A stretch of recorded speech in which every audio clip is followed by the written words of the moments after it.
Operator drone kamikaze dari penjaga detasemen pasukan khusus terpisah dari tentara pengawal ke-51 Angkatan Bersenjata Rusia menghapus posisi personel Ukraina di daerah Chasiar. Posisi musuh terdeteksi dari drone pengintai.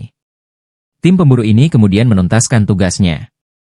Untuk memastikan target dinetralkan, serangan dipantau kamera pengintai. Serangan presisi ini tidak hanya menghancurkan instalasi musuh, tetapi juga secara signifikan melemahkan moral musuh, sehingga menyoroti efektivitas dan kekuatan pasukan kami dalam operasi tempur yang sedang berlangsung, demikian keterangan video militer Donetsk Rusia 18 November.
Tentara Rusia menderita kerugian besar akibat terjangan roket HIMARS. Demikian keterangan video yang dirilis Staf Umum Angkatan Bersenjata Ukraina 18 November. Beberapa lusin personel Rusia dinetralkan, peralatan hancur dan rusak. Ini adalah akibat dari serangan sistem rudal artileri HIMARS Brigade Serangan Gunung terpisah ke-128 dari Zakarpattia Angkatan Bersenjata Ukraina, demikian keterangan videonya.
Militer Rusia merilis rekaman penghancuran sistem peluncur rudal HIMARS milik Angkatan Bersenjata Ukraina.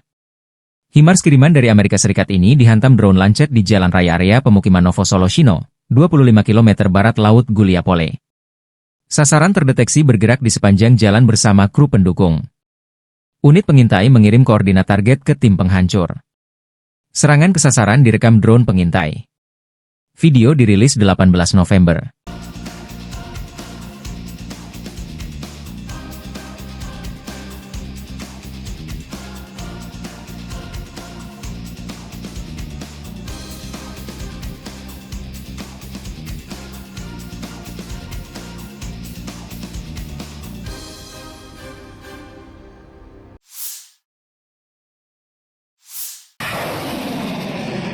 Angkatan Bersenjata terus membersihkan wilayah Kursk dari pendudukan tentara Ukraina. Unit-unit kelompok pasukan Sever menyerang formasi Brigade Mekanis ke-22, ke-41, ke-47, ke-61, Brigade Tank ke-17, Brigade Penyerangan ke-92, Brigade Serangan Udara ke-80, ke-82, dan ke-95, Brigade Marinir ke-36, Brigade Pertahanan Teritorial ke-116 dan ke-117. AFU dekat Darino, Zelyonisliav, Lebedevka, Mahnovka, Nizhny Nikolai Vodarino, Novovanovka, Pogrebki, Sverglikovo, Cherkasskoye Porechnoye, dan Cherkasskoye Porechnoye. Penerbangan dan artileri operasional taktis dan Angkatan Darat Rusia menggempur personel dan perangkat keras Angkatan Bersenjata Ukraina di dekat Alexandria, Zaoleshenka, Kurilovka, Leonidovo, Martinovka, Mirny, Nikolayevka, Orlovka, Pliohovo, Ruskoye Porechnoye, Staraya Sorochina, Cherkasskoye Porechnoye, dan Basovka, Vodolagi, dan Zhuravka di wilayah Sumy. Kerugian AFU berjumlah 320 tentara, 1 kendaraan tempur infanteri Marder buatan Jerman, 4 kendaraan tempur lapis baja, 3 kendaraan bermotor, senjata D-20 152 mm, dan stasiun peperangan elektronik Anklaven. 5 prajurit AFU menyerah, demikian dilansir militer Rusia 18 November. Sejak Komandan Militer Ukraina memerintahkan serangan ke wilayah Rusia di Kursk, Kiev kehilangan lebih dari 33.250 tentara, 213 tank, 137 kendaraan tempur infanteri, 115 pengangkut personel lapis baja, 1.171 kendaraan tempur lapis baja, 954 kendaraan bermotor, 285 senjata artileri, 40 peluncur MLRS, termasuk 11 HIMARS dan 6 MLRS buatan Amerika Serikat, 13 peluncur rudal anti pesawat, 7 kendaraan angkut, 66 stasiun IU, 13 radar perang anti baterai, 4 radar pertahanan udara, 27 unit. Teknik dan material lainnya, termasuk 13 kendaraan penangkal rintangan, 1 kendaraan pembersih ranjau UR-77, 6 kendaraan pemulihan lapis baja, dan 1 kendaraan pos komando.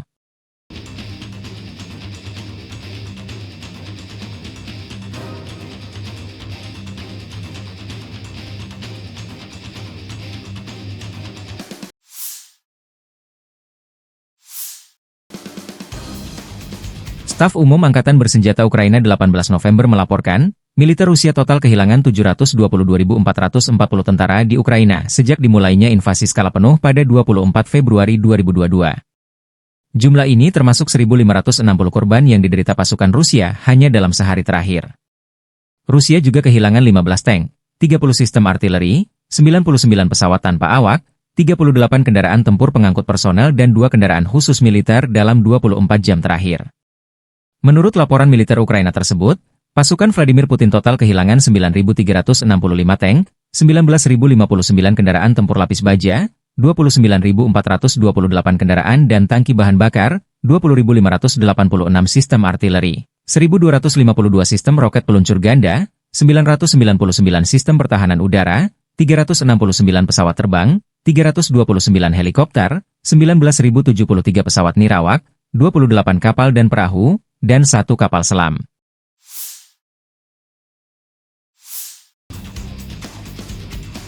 Angkatan Bersenjata Rusia 18 November melaporkan Ukraina kehilangan hingga 520 tentara di wilayah tanggung jawab kelompok tempur selatan dalam 24 jam terakhir. Unit tempur selatan Rusia menyerang pasukan dan peralatan 7 brigade Ukraina di Republik Rakyat Donetsk. 6 serangan balik oleh kelompok penyerang dari Brigade Udara bergerak ke-46 dan ke-77 tentara Ukraina berhasil dipukul mundur. Musuh kehilangan hingga 520 tentara, sebuah tank, 6 mobil, sistem artileri gerak sendiri Gvozdika 122M, 2 howitzer D30 122 mm, dan 2 senjata M119 105 mm buatan AS. Demikian dilansir Kementerian Pertahanan Rusia seraya menambahkan bahwa 3 depot senjata juga hancur. Militer Rusia merilis secara total sejak operasi militer khusus di Ukraina diluncurkan, Angkatan Bersenjata Ukraina kehilangan 648 pesawat terbang, 283 helikopter, 36.068 kendaraan udara tak berawak, 586 sistem rudal anti pesawat, 19.361 tank dan kendaraan tempur lapis baja lainnya. Ukraina juga kehilangan total 1.489 kendaraan tempur MLRS, 18.035 senjata artileri lapangan dan mortir, dan 28.465 unit kendaraan pendukung militer.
Angkatan bersenjata Rusia melancarkan serangan besar-besaran ke Kiev, ibu kota Ukraina, dan sejumlah kota-kota besar lainnya 17 November waktu Kiev. Militer Rusia dalam pernyataan terbarunya menyebut serangan menargetkan infrastruktur, lapangan udara militer dan fasilitas produksi gas yang digunakan untuk pengoperasian industri pertahanan Ukraina. Penerbangan taktis operasional, kendaraan tempur tak berawak, pasukan rudal dan artileri kelompok angkatan bersenjata Rusia menimbulkan kerusakan pada infrastruktur lapangan udara militer, produksi gas dan fasilitas energi yang digunakan untuk pengoperasian perusahaan pertahanan Ukraina, depot pesawat nirawak, serta pasukan dan peralatan militer musuh di 144 wilayah, kata Kementerian Pertahanan Rusia. Fasilitas energi yang mendukung industri pertahanan Ukraina diserang secara ekstensif. Pasukan Rusia telah menyerang secara ekstensif fasilitas energi yang mendukung industri pertahanan Ukraina, kata Kementerian Pertahanan Rusia. Serangan besar-besaran Rusia ini di tengah isu Presiden Amerika Serikat Joe Biden mengizinkan militer Kiev untuk menggunakan rudal jarak jauh menyerang fasilitas militer Rusia di luar zona perang. Serangan menggunakan pesawat tanpa awak hingga rudal jelajah dan hipersonik. Versi kubu Ukraina, serangan rudal dan pesawat nirawak berskala besar ke Ukraina pada 17 November, menewaskan sedikitnya 7 warga sipil dan melukai sedikitnya 19 orang di berbagai wilayah. Beberapa ledakan keras dilaporkan terjadi di ibu kota, Kiev, antara pukul 6.30 dan pukul 7.15 waktu setempat. Serangan rudal terbaru Rusia menandai serangan rudal massal pertama di Kiev dalam lebih dari 2 bulan, sementara Rusia malah memanfaatkan serangan pesawat nirawak yang lebih sering dalam beberapa bulan terakhir untuk menyerang ibu kota. Ledakan lebih lanjut juga terdengar di kota Kropivnitsy, Rivne, Ivano-Frankivsk, Cherkasy, Dnipro, Vinnytsia, Kryvyi Rih, Odessa, Zaporizhia, serta di Oblast Khmelnytskyi dan Volyn. Rusia menargetkan fasilitas pembangkit listrik dan transmisi di seluruh Ukraina, menurut Menteri Energi Ukraina Herman Halushchenko. Operator sistem transmisi telah segera memberlakukan penghentian darurat, kata Halushchenko. Para pejabat telah memperingatkan bahwa Rusia mungkin akan melanjutkan serangan terhadap jaringan listrik saat suhu turun, yang mencerminkan strategi yang digunakan pada musim semi dan panas tahun ini dan pada musim gugur dingin tahun 2022 hingga 2023. Wali kota Kiev Vitali Klitschko mengatakan bahwa akibat jatuhnya puing pesawat nirawak, sebuah apartemen di lantai 4 gedung hunian berlantai 5 terbakar di lingkungan Pechersk di kota tersebut. 1 orang dirawat di rumah sakit akibat serangan tersebut, sementara 1 orang lainnya menerima perawatan medis di lokasi. Puing-puing juga dilaporkan di distrik Holosivny dan Dniprovsky di ibu kota, menurut administrasi militer kota Kiev. Beberapa bangunan tempat tinggal dan komersial, sebuah gedung klub, dan sebuah perpustakaan rusak di ibu kota. Presiden Ukraina Volodymyr Zelensky mengatakan bahwa Rusia meluncurkan total 120 rudal dan 90 pesawat nirawak dalam serangan berskala besar di seluruh Ukraina. Berbagai jenis pesawat nirawak dikerahkan, katanya, termasuk Shahed buatan Iran serta rudal jelajah, balistik, dan rudal balistik yang diluncurkan pesawat. Pertahanan Ukraina menembak jatuh 140 target udara, kata Zelensky dalam sebuah pernyataan di aplikasi perpesanan Telegram. Target musuh adalah infrastruktur energi kami di seluruh Ukraina. Sayangnya, ada kerusakan pada objek akibat hantaman dan puing-puing yang jatuh. Di Mykolaiv, akibat serangan pesawat nirawak, 2 orang tewas dan 6 lainnya terluka, termasuk 2 anak-anak, kata Zelensky. 2 orang lainnya tewas di wilayah Odessa, tempat serangan itu merusak infrastruktur energi dan mengganggu pasokan listrik dan air, kata gubernur setempat, Oleh Kiper. Serangan gabungan pesawat nirawak dan rudal tersebut merupakan yang terkuat dalam 3 bulan, menurut Kepala Administrasi Militer Kota Kiev Serhiy Popko. Serangan Rusia telah menghantam infrastruktur listrik Ukraina sejak invasi besar-besaran Moskow ke negara tetangganya pada Februari 2022, yang memicu pemadaman listrik darurat berulang kali dan pemadaman listrik bergilir di seluruh negeri. Pejabat Ukraina secara rutin mendesak Sekutu Barat untuk memperkuat pertahanan udara negara itu guna melawan serangan dan memungkinkan perbaikan. Ledakan terdengar di seluruh Ukraina pada hari Minggu, termasuk di ibu kota Kiev, pelabuhan selatan utama Odessa, serta wilayah barat dan tengah negara itu, menurut laporan setempat. Komando Operasional Angkatan Bersenjata Polandia menulis di X bahwa pesawat Polandia dan sekutu, termasuk jet tempur, telah dimobilisasi di wilayah udara Polandia karena serangan Rusia yang besar-besaran terhadap negara tetangga Ukraina. Langkah-langkah tersebut ditujukan untuk memberikan keamanan di wilayah perbatasan Polandia, katanya.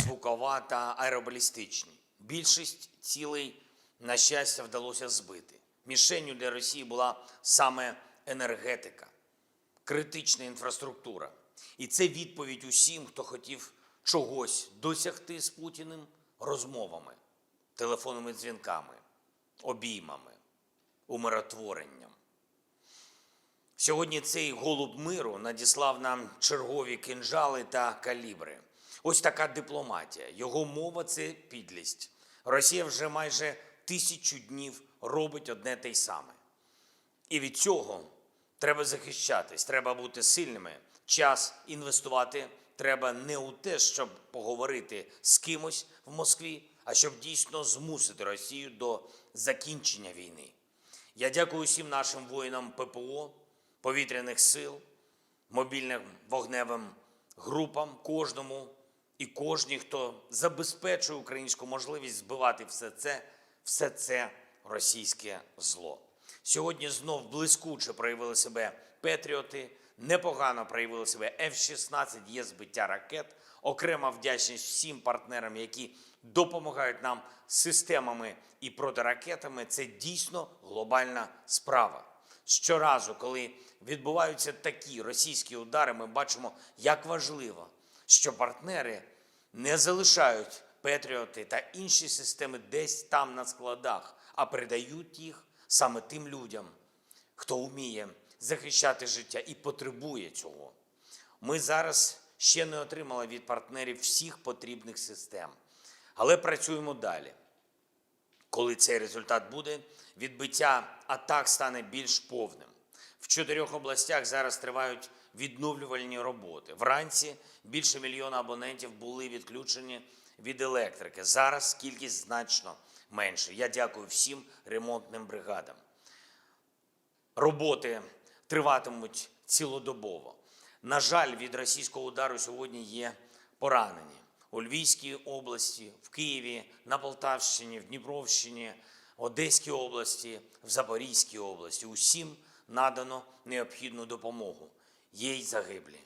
На жаль, мої співчуття усім рідним, всім близьким.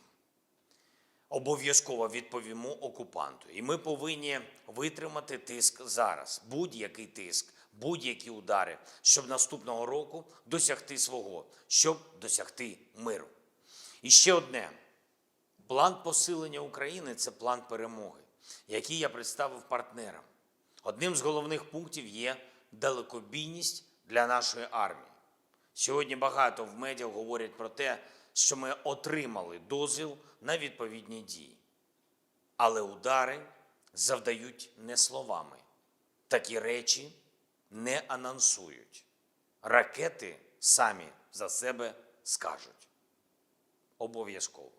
Слава Україні!